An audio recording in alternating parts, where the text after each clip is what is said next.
जो उल्लेख केला ज्यामध्ये त्यांनी म्हटलं की छत्रपती शिवाजी महाराज हे युद्ध करून थकले होते आणि त्यामुळे शेवटी ते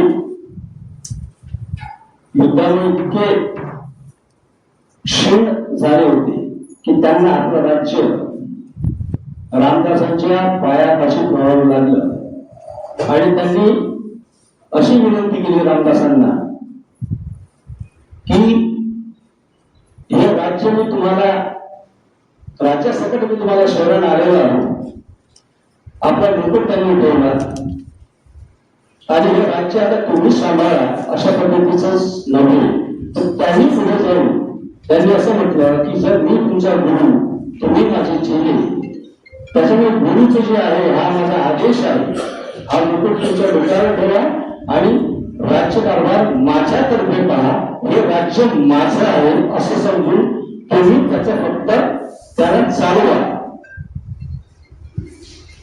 इतक्या भयंकर प्रकारच्या घोषात इतिहास आणि जाहीर हजारो लोकांच्या समोर करण्याची हिंमत महाराष्ट्रामध्ये येऊन एखाद्या माणसाची होतेच कशी हा आमच्या समोर आलेला मोठा सवाल आहे. मग काय याला शासनाची आणि प्रशासनाची साथ आहे. यांच्या साथीशिवाय कोणी कसं बोलू शकतो. मग यांची साथ आहे नुसती साथच आहे की असे काही वाक्य जाणून बुजून या मुलांच्या बाबांच्या भागवत करणाऱ्या लोकांच्या तोंडी टाकायची आणि आपलं उन्नीस सरळ करण्याचं हे षडयंत्र गेल्या अनेक वर्षापासून महाराष्ट्र सुरू आहे. मागे हेच धीरेंद्र शास्त्री नागपूरला आले असतात. त्यांनी संत तुकाराम महाराजांबद्दल वाक्याचा प्रयोग केला होता. तेव्हा सुद्धा आम्ही धरणे आणि निदर्शने दिली.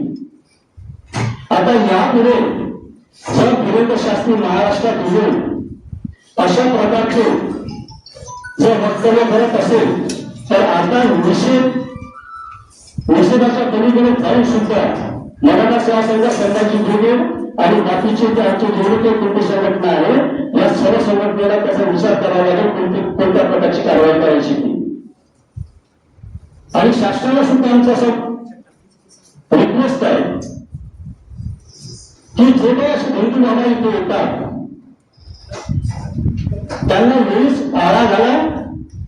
ज्यामुळे महाराष्ट्रामध्ये जे बंधुभाव जाती जातीमध्ये जो स्वरूप आहे तो तुटून याकरताच आम्ही आज ही परिषद घेतलेली आहे. या परिषदेमध्ये कदाचित प्रश्न असा निर्माण होईल पत्रकारांतर्फे की त्यांनी माहिती मागितलेली आहे.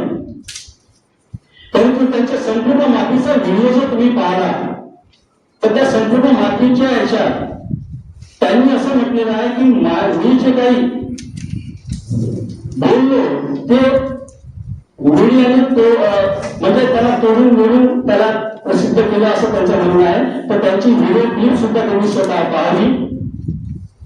आणि एवढं सर्व असून सुद्धा त्यांनी आपल्या संपूर्ण माफीनाम्याच्या स्टेटमेंटमध्ये